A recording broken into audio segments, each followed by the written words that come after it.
6 novembre 1982, 6 novembre 2013, il y a de cela 31 ans, Paul Biya accédait à la magistrature suprême. Cette date et cet événement ont été célébrés ce 6 novembre 2013 avec faste et solennité, notamment dans les états-majors de son parti, le Rassemblement démocratique du peuple camerounais. Mais au-delà donc de ces festivités, la rédaction de Cameroun 24 a choisi en cette journée de parcourir le bilan social, politique et économique de l'homme du renouveau. En santé, 40% des consultations cliniques au Cameroun concernent le paludisme. Ces statistiques ont été données par le ministre de la Santé publique. Elles découlent de la dernière campagne épidémiologique sur la maladie. Et selon André Mamafouda, la malaria reste un problème de santé publique au Cameroun, avec le cas particulier de la région septentrionale du pays. Voilà pour le sommaire. Le détail, à tout de suite. Bonsoir à tous. Merci de rester sur Cameroun 24. Nous sommes donc aujourd'hui, c'est 31 ans déjà que Paul Biya est au pouvoir. Tout fait partie de la démission du premier président du Cameroun indépendant, Amadou Ahidjo. C'était donc le 4 novembre 1982. Ce dernier avait décidé d'abandonner le pouvoir au profit de son successeur constitutionnel, Paul Biya, alors Premier ministre. Le souvenir de cette démission reste encore vivace dans les mémoires des personnes qui ont vécu en cette période précise. Les reporters de Cameroun 24 sont descendus sur le terrain. Reportage Apollinaire Bembon, Josué Ngongan.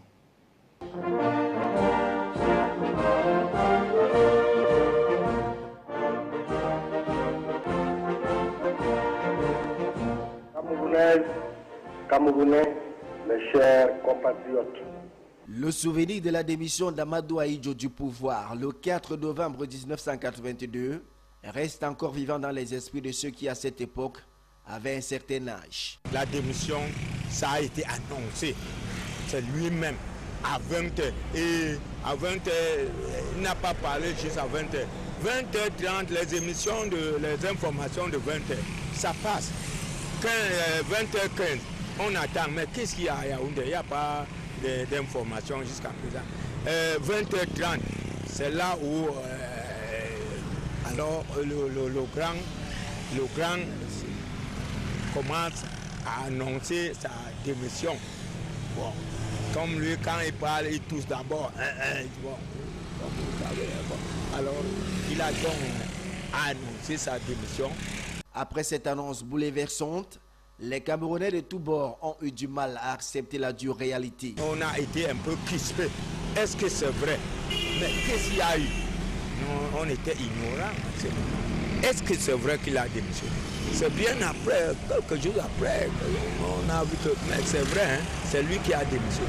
C'est en ce moment que l'ambiance a commencé. Ceux qui étaient contre lui, étaient contents.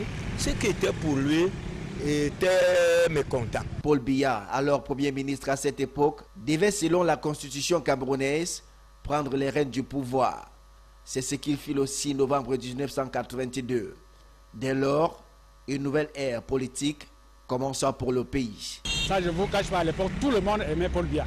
Et sa beauté, et son élégance, et son temps passé, déjà comme Premier ministre et comme secrétaire d'État à la présidence. Ça, c'était vraiment une bonne chose à cette époque-là. Désormais, sous la vision du président Paul Biya, le Cameroun connaîtra une période quelque peu tumultueuse. Le président Ahidjo avait démissionné, mais quelques instants après, le président Ahidjo avait constaté que le pouvoir qu'il a cédé à son successeur constitutionnel n'était pas géré comme il pensait. Il voulait même revenir. Mais malheureusement, comme le peuple avait déjà pensé que c'était un bon temps pour lui de partir, il y a eu agitation, il y a eu peut-être ce qu'on appelle, je ne sais pas s'il faut appeler ça un coup d'État ou bien, je ne sais pas moi le mot qu'il faut. 31 ans après sa démission, le nom d'Amadou Ahidjo reste dans les annales de l'histoire politique du Cameroun. Au-delà donc de ce souvenir qui a donné lieu à l'avènement du renouveau, aujourd'hui c'est déjà 31 ans, c'était le 6 novembre 1982, Paul Biya accédait donc définitivement à la magistrature suprême. 31 ans, la marche politique d'ouverture, la marche politique et surtout l'ouverture annoncée par l'homme du 6 novembre, comme on le dit le plus souvent, est-elle réelle? Les institutions prévues par la Constitution sont-elles palpables? À ces interrogations, vous constatez que le bilan du renouveau est sur ce point semble véritablement illustratif. Divina Pi. I do so swear. Le renouveau. L'intitulé de l'ère politique inauguré par Paul Biya le 6 novembre 1982 donne naissance à une succession de faits qu'on qualifierait de politiquement corrects. L'inauguration de ce règne aujourd'hui trentenaire garde comme fait marquant la révision constitutionnelle de 1984 qui permet de passer de la République unie du Cameroun à la République du Cameroun tout court. Chemin faisant, suit la révision constitutionnelle du 2 juin 1972 créant 7 provinces le 22 août 1983. Le nombre de provinces passe à 10. Fait majeur, la province du Nord éclate en 3, le Nord, l'extrême nord et l'Adamawa, celle du centre-sud en 2 provinces, centre et sud. Le tumulte de la guerre civile du 6 avril 1984 et la marche en avant du nouveau régime cheminent sur la tenue à Bamenda le 24 mars 1985 du congrès ordinaire de l'UNC. Le parti unique d'alors va changer d'appellation pour épouser l'idée du rassemblement et d'intégration nationale que nourrit l'ère du chef de l'État. Le retour de Bamenda marque le temps de l'ouverture et de l'évolution politique avec l'avènement du multipartisme en 1990. On parle ici des retombées du vent d'Est avec la fameuse conférence de la Baule française au crépuscule de l'année 1989. C'est la sortie de l'ornière de quelques partis politiques. L'UPC et le SDF sont rejoints par l'UNDP, l'UDC, le MDR et les autres. Ces partis politiques s'emploieront d'ailleurs à animer le débat parlementaire au sortir de la première élection pluraliste de 1992. Entre critiques et revendications, on passe en 1997. L'opposition si forte, 5 années plus tôt, commence à s'amoindrir sans lâcher. Face à sa demande d'une commission nationale électorale indépendante à même d'organiser les opérations électorales sans tripatouillage, le NEL voit le jour. L'Observation nationale des élections fait son galop d'essai aux municipales et législatives de 2002 et présidentielles de 2004. Dans un souci de mieux gérer et altérer les menaces de l'opposition, Elecam voit le jour à quelques longueurs à la fin du premier septennat de Paul Biya avec pour mission de mieux faire. La structure comme la précédente ne fait pas toujours l'unanimité. Après 31 ans de règne, le renouveau ajuste sa partition. Son dernier septennat fait de grandes réalisations, avance avec la mise en place du Sénat qui donne avec l'Assemblée nationale le visage du Parlement bicabéral. Cette institution, le Conseil constitutionnel, est annoncé. Alors qu'on célèbre l'an 61 du renouveau, il est à constater que depuis l'amorce des 2 septennats, quelque chose de bien semble se faire sous le ciel du Cameroun. Les grandes ambitions et grandes réalisations qui s'émuent en projets structurants semblent plus que jamais démontrer ce Cameroun en route vers l'émergence. Explication Daniel Atangana, Apollinaire Zubenbon pour le récit. Selon les estimations de la Banque mondiale, le Cameroun verra le taux de croissance de son économie porté à 5% en 2013 contre 4,4% en 2012. Sur un tout autre plan, le gouvernement camerounais projette un taux de progression de son produit intérieur brut à 6,1% pour une inflation maintenue à 3%. Voilà quelques chiffres réels de l'économie camerounaise au moment où le président Paul Biya célèbre les 31 ans de son arrivée au pouvoir. Une timide embellie retrouvée grâce aux réformes économiques engagées, notamment la politique des grandes réalisations mises en place par la plus haute autorité de la République et qui se matérialise par des projets structurants. Le port en eau profonde et la centrale à gaz de Kribi, les barrages de Lompangar et celui de Memvele. Sur ce chapitre, il faut ajouter les logements sociaux et les projets routiers. Paul Biya a un objectif pour son pays, c'est celui de faire du Cameroun un pays émergent à l'horizon 2035, même si les chantiers qui y mènent restent parsemés de nombreuses embûches, telles que l'inertie et la corruption qui ne facilitent pas le climat des affaires. Le dernier classement du Doing Business n'honore pas le Cameroun, classé 161e sur 185. Le premier budget programme, qui est entré en vigueur en 2013, affichait un maigre taux de réalisation. Il était à moins de 30% au deuxième semestre de l'année budgétaire en cours. Quant au budget d'investissement public, il bat tous les records de taux de réalisation les plus tristes. Certaines régions comme le Sud affichaient 1% au cours de la dernière évaluation. La faute au nouveau système de passation des marchés, véritable bête noire des gestionnaires des crédits. Le gouvernement, qui veut atteindre un taux de croissance de plus de 5% en 2014, en vue d'améliorer les conditions de vie des populations, doit rectifier le tir. Et ceci passe avant tout par le démantèlement de tous les goulots d'étranglement qui plombent l'activité économique. Il faut donc démanteler tous les goulots d'étranglement qui bloquent le développement économique. Ceci devrait également appeler à une santé saine, à une santé plus que normale pour tous les Camerounais. Il faut dire qu'à l'aube des années 80, la carte sanitaire du Cameroun était encore embryonnaire. Au fil des ans, elle s'est élargie considérablement. Les infrastructures sanitaires ont vu le jour à travers le pays afin de rapprocher la population des formations hospitalières. Tout sera mis en œuvre d'ailleurs pour venir à bout des différents problèmes de santé publique. Mais malgré toutes ces avancées, le secteur de la santé publique au Cameroun n'est pas toujours à l'abri de tout reproche. C'est Tetka pour les détails. Lorsqu'il accède à la magistrature suprême en novembre 1982, le Cameroun compte en tout et pour tout 3 hôpitaux centraux. Le président Biya entreprend alors d'élargir la carte sanitaire du pays. Dans la foulée, 4 hôpitaux généraux, 4 hôpitaux centraux, 11 hôpitaux régionaux et 164 hôpitaux de district seront construits. À ces formations sanitaires de premier degré, au plateau technique relevé et au personnel qualifié, viendra se greffer d'autres structures.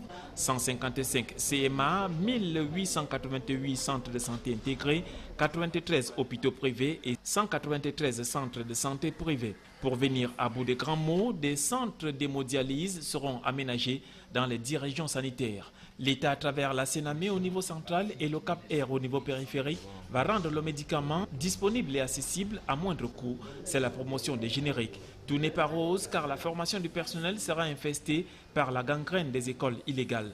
Dans le public, l'on n'intègre plus le personnel paramédical pourtant outillé. Résultat des courses, les formations sanitaires clandestines prolifèrent telle une tumeur cancérigène. Dans la stratégie sectorielle de la santé, le gouvernement va en guerre contre le sida, le paludisme, la tuberculose et bien d'autres maladies grâce à de nombreux programmes et campagnes avec l'aide des partenaires extérieurs à l'instar de l'OMS, l'Organisation mondiale de la santé, du Global Fund, du FINOAP, de HKI et de bien d'autres. Des efforts sont ainsi consentis pour améliorer la santé des populations. Celles-ci souffrent encore cruellement du coût élevé des soins dans les hôpitaux publics où les prestations ne sont pas à la portée du Camerounais moyen. Quoi qu'il en soit, en 31 ans, le volet sanitaire se porte globalement bien. Beaucoup a été fait à ce jour, mais l'atteinte des objectifs du millénaire pour le développement, OMD, sur le plan de la santé, n'est qu'une pure et simple vue de l'esprit pour le Cameroun qui a encore mal à son système de santé. L'an 31 du renouveau ou encore l'urgence de briser l'inadéquation formation-emploi, les infrastructures sociales réalisées dans le secteur éducatif et autres réformes dans la formation n'ont pas toujours donné la pleine mesure des attentes du départ. La réalité sur le terrain est encore bien loin de la volonté des discours avec des conséquences qu'on connaît. Car aujourd'hui au Cameroun, malgré la présence des projets structurants, la main-d'œuvre est toujours à rechercher. Nombre d'étudiants, après l'obtention des diplômes, terminent dans les mailles du chômage. Donada Nouzoa. La dialectique sociale des 31 ans du renouveau met en exergue plusieurs maillons de la société. Dans le secteur éducatif, malgré la construction d'environ 500 salles de classe par an, l'octroi des subventions à l'enseignement privé ainsi que la fourniture aux écoles publiques du paquet minimum évalué à hauteur de 2 milliards de francs CFA, la gratuité de l'école reste un conte de fées. Le secondaire et l'enseignement supérieur ne sont pas en marge de cette vision sociale avec le renforcement des structures pour les établissements de l'enseignement technique et l'ouverture dans le supérieur des nouvelles universités aux filières professionnalisantes. En cela s'ajoute la mise en place du Fonds national de l'emploi et la création récente du ministère de l'Emploi et de la formation professionnelle, 2 entités pensées pour faciliter l'insertion socio-professionnelle des jeunes. L'ambitieux programme ainsi ressorti laisse entrevoir la volonté manifeste des pouvoirs publics à mettre sur les autoroutes de l'emploi une jeunesse bien formée, gage de lutte contre le chômage. Si l'une des avancées majeures dans ce sens est à mettre à l'initiative du recrutement des 25 000 jeunes à la fonction publique, il n'est pas omis de relever que le problème de l'emploi reste entier. Les dernières estimations du Bureau international du travail révèlent que le Cameroun connaît 13,1% de taux de chômage et 75,8% de taux de sous-emploi, avec en prime l'un des taux les plus élevés d'emploi dans le secteur informel en Afrique au sud du Sahara. Ces statistiques seraient moins modestes si on leur adjoint le chiffre de 100 000 diplômés de l'enseignement supérieur prêts à grossir les effectifs déjà pléthorique dans le secteur informel. L'on se souvient que le célébré de ce 6 novembre 2013 prenait déjà l'engagement dans une lettre adressée au peuple le 3 novembre 2009 en ces termes. « J'irai jusqu'au bout dans la recherche des solutions aux douloureux problèmes de l'emploi des jeunes. » Fin de citation. Il est donc urgent de briser l'inadéquation formation-emploi et de tendre vers une meilleure adéquation entre la formation et le marché du travail. Parler du Cameroun sous l'ère Paul Biya, c'est aussi ses crimes économiques. Malgré le discours sur la rigueur et la moralisation des comportements, beaucoup sont passés aujourd'hui par les serres de l'opération Épervier. L'engagement du maître à ramener de l'ordre dans la maison à tout prix reste encore un véritable parcours de combattants. Les détails de Nada Nouzoa, Clarisse Kondjok, Daniela Tangana. Lorsqu'il prend les rênes du pouvoir le 6 novembre 1982, le successeur d'Amadou Ahidjo axe son action politique sur deux concepts qui annoncent le changement, la rigueur dans la gestion des affaires publiques et la moralisation des comportements. Malheureusement, il faudra attendre 24 ans après l'entrée en fonction du nouveau régime pour que le discours politique du 6 novembre 1982 entre véritablement dans sa phase pratique en 2006 avec les premières arrestations. Plus de 2 décennies de léthargie qui auront permis à certains gestionnaires de la fortune publique de se servir à volonté au nom de l'enrichissement illicite. Les derniers en date ont pour nom l'ex-premier ministre Inoni Ephraim, l'ancien ministre d'État Marafa Amidou Yaya et l'ex-directeur général de la Sodecotton Iya Mohamed. La carrure et l'appartenance politique des personnalités mises aux arrêts, condamnées ou en attente de jugement dans les principales prisons du pays, prouvent une fois de plus que le géniteur du renouveau a prêché dans une chapelle bondée d'individus qui avaient d'autres préoccupations. Les détournements des fonds publics que la CONAC, l'ANIC, les cellules de lutte anticorruption installées dans les ministères n'ont pas pu stopper. Et le bilan est bien triste. Une trentaine de dossiers liés aux crimes économiques acheminés vers les tribunaux pour un préjudice évalué à plus de 200 milliards de francs CFA. Les plus grosses distractions ayant été commises au FECOM, 26 milliards de francs CFA pour 22 arrestations. Et dans le cadre de l'affaire Albatros, 22 milliards de francs CFA pour 6 arrestations. Au moment où il fête les 31 ans de son arrivée au pouvoir, le président Paul Biya, qui a fait de la lutte contre la corruption le cheval de bataille de ses 2 premiers septennats, aura de la peine à vaincre définitivement ce mal qui a solidement implanté ses racines dans toutes les sphères de l'administration publique. Et ce ne sont pas les multiples trophées décernés par Transparency International qui nous démontreront le contraire. C'était donc le dossier de la rédaction consacré au 31 ans du renouveau. Et pour la suite des échanges, nous vous invitons à nous retrouver juste après le journal dans un plateau spécial de conversation. Nous allons revenir sur le bilan des 31 ans du renouveau. Cela dit, dans le reste de l'actualité, on parle encore politique avec le contentieux post-électoral pour les municipales du 30 septembre 2013 qui se poursuit à Yaoundé. L'examen de recours introduit par les formations politiques au sortir de cette élection a débuté ce 5 novembre 2013. Les audiences ouvertes à la Chambre administrative de la Cour suprême, siégeant au Conseil constitutionnel, concernent 265 dossiers. Le film de l'audience d'ouverture du contentieux post-électoral, post-élection municipale, c'est avec Alexis Claude Amougou et Sadou Mamoudou. Ouvertes ce mardi 5 novembre 2013, ces audiences du contentieux post-électoral des municipales du 30 septembre 2013 donnent du blé à moudre aussi bien à ceux chargés de dire la loi qu'aux récurrents et autres témoins de l'histoire. Et la pile des dossiers témoigne de la complexité, mais surtout de la rigueur avec laquelle ces hommes de droit de la haute juridiction camerounaise se doivent de conduire ces travaux. Et les passages des différents mandataires et autres représentants des formations politiques, pour ne pas dire avocats en course pour cette consultation électorale, renforce cette idée. Sur les mobiles de ce foisonnement de recours, l'achat de conscience des électeurs, la corruption, l'influence ou encore l'accompagnement des électeurs dans les urnes. Et bien même avant les premières décisions de la Cour, les représentants des formations politiques, entre autres RDPC, SDF, UNDP, MRC, ne se font pas de cadeaux lors de la justification de leurs différents agissements. Agissements qui leur est respectivement imputables, disaient déjà les hommes de loi. Même le chef d'orchestre de cette consultation électorale n'est pas exempt de grief, quoique les requérants lui reconnaissent le mérite d'avoir conduit dans la mesure de l'acceptable ce rendez-vous politique. C'est donc les contours d'une audience fleuve qui se dessine ici dans la Cour suprême du Cameroun, et la télévision Cam News 24 se donne le devoir de vous tenir informés au jour le jour. Parlons cette fois de la santé, avec 40% de consultations cliniques au Cameroun qui concernent le paludisme. Ces statistiques données par le ministre de la Santé publique découlent de la dernière campagne épidémiologique sur la maladie. Et selon André Mamafouda, la malaria reste un problème de santé au Cameroun, avec le cas particulier des régions septentrionales du Cameroun. Face aux hommes des médias à Yaoundé, le patron de la santé s'est tout de même félicité de ces efforts consentis par les différents acteurs pour reculer le fléau. Il faut dire que ces efforts ont conduit aujourd'hui à la baisse de la létalité et qui est désormais fixée à 0,5%. On fait le point une fois de plus avec Marcel Vandor et Sadou Mamoudou.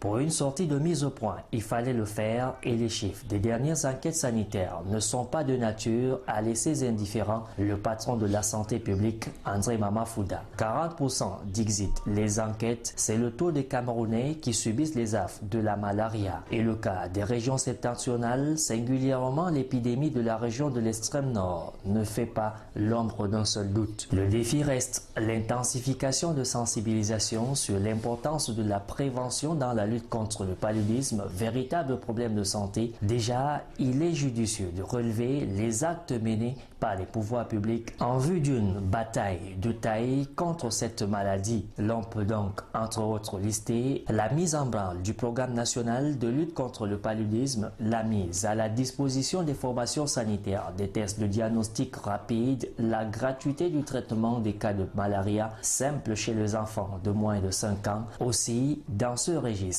il faut relever la gratuité du traitement pour les femmes enceintes à partir du 4e mois de leur grossesse et de la distribution des 1000 dents tendées moustiquaires à longue durée d'action, ce gratuitement. Mais pour parvenir à une lutte efficace, les populations se doivent d'observer une bonne hygiène de vie, mais surtout respecter les consignes pratiques pour l'utilisation des méthodes de prévention du paludisme.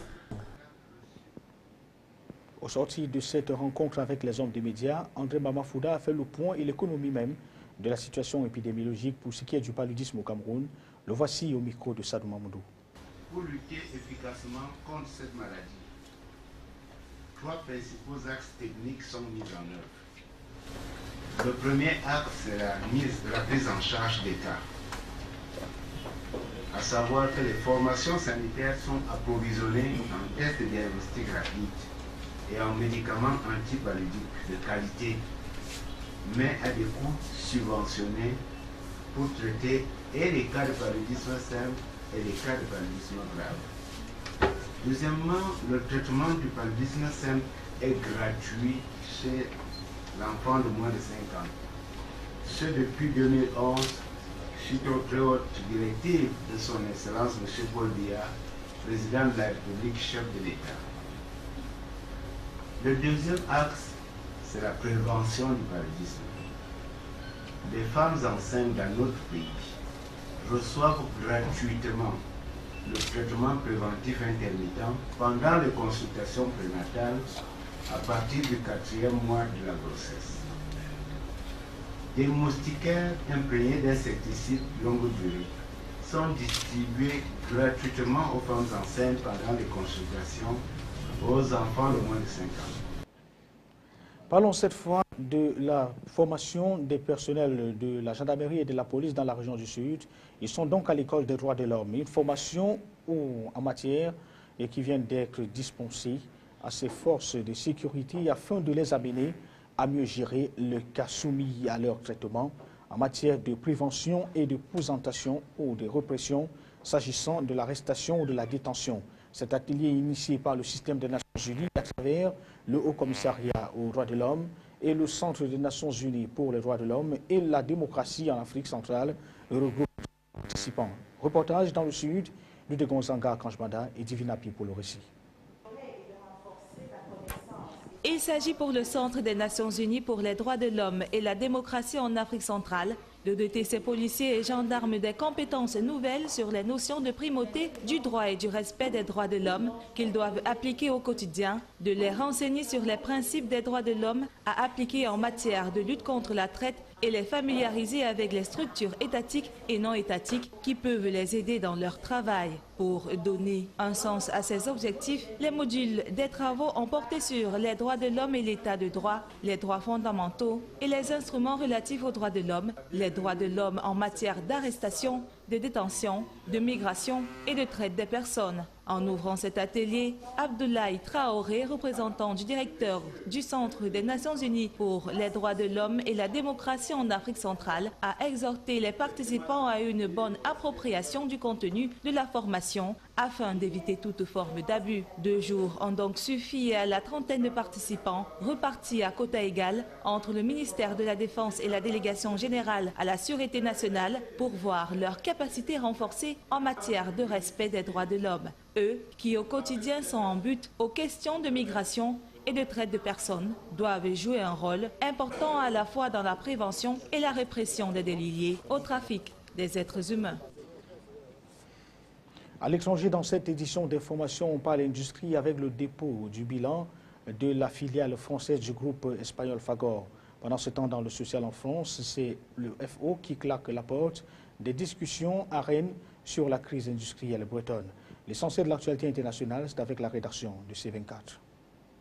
Fagor Brandt a finalement mis la clé sous le paillasson et demande un redressement judiciaire. C'est ainsi 1800 emplois qui sont gelés au moment même où la filiale française du groupe espagnol espère rebondir chez un autre repreneur. Arnaud Montebourg propose à l'Espagne d'entreprendre la reprise de l'ensemble de Fagor Brandt en détresse. Nouveau pamphlet pour le gouvernement, FO proche des bonnets rouges suspend les négociations. Ce groupe réclame des clarifications sur la fermeture des sites industriels dans la région. Le Premier ministre, pour sa part, attend avant la fin novembre la signature d'un pacte d'avenir de la Bretagne. Athènes, toujours sous les feux de la protestation, c'est la 4e depuis janvier, organisée toujours à cause des mesures d'austérité. Bien que plusieurs milliers, le regroupement était en deçà des attentes à cause du mauvais temps. La cessation de travail a principalement influencé le secteur des liaisons maritimes entre la Grèce orientale et les îles. 62% de Français disent ignorer toute information au sujet des aliments achetés. Cette enquête Ipsos révèle aussi que 59% d'entre eux vérifient les ingrédients des produits industriels, une inquiétude née à la suite du scandale de la viande de cheval. Le Cameroun à l'honneur, le prix féminin est revenu à l'écrivaine camerounaise Léonora Miano. Son 7e roman dans la Maison de l'Ombre l'a porté au pinacle. Ici, Léonora Miano joue un personnage africain qui affronte l'esclavage et la disparition d'êtres chers. Cette femme de 40 ans a déjà vu la moitié de son œuvre primée. À retenir de cette édition d'information, la 6e de ce mois de novembre, politique, il y a 31 ans, Paul Biya cédé à la magistrature suprême du Cameroun. Cette accession à la magistrature suprême a d'ailleurs été célébrée avec faste solennité dans les états-majors de son parti politique, le Rassemblement démocratique du peuple camerounais. Cependant, dans ce journal, vous avez suivi le dossier de la rédaction de Camille 4 qui revenait sur le bilan politique, économique, social et culturel de l'homme du renouveau. En santé, 40% des consultations cliniques au Cameroun concernent le paludisme. Ces statistiques données par le ministre de la Santé publique découlent de la dernière campagne épidémiologique sur la maladie. Selon André Mamafouda, au cours d'une rencontre avec la presse à Yaoundé, il a déclaré que la malaria reste un véritable problème de santé publique au Cameroun, avec le cas particulier des 3 régions de la partie septentrionale du pays. L'information est en continu sur Camille 4. Bonsoir.